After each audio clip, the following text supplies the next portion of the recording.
Hi hello, నేను Benjamin Eduri. దయచేసి ఈ వీడియో చేయటానికి గల కారణం, ఒక సహోదరుడు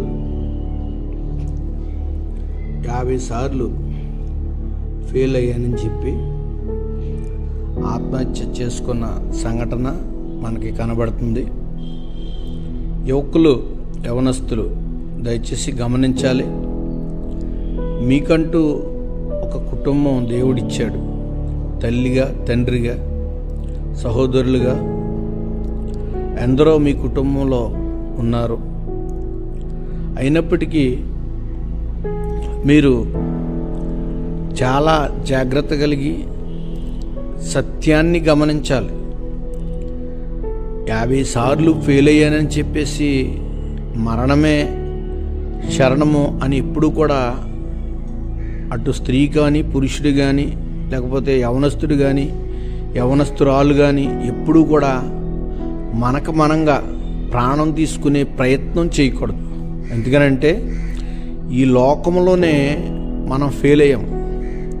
ఈ లోకంలో ఎలా ఫెయిల్ అయ్యామో కూడా ఒకసారి ఆలోచన చేయగలిగితే, సత్యాన్ని గమనించకుండా జీవించే ప్రతి ఒక్కడూ కూడా ఈ లోకంలో ఫెయిల్ అయినట్టే.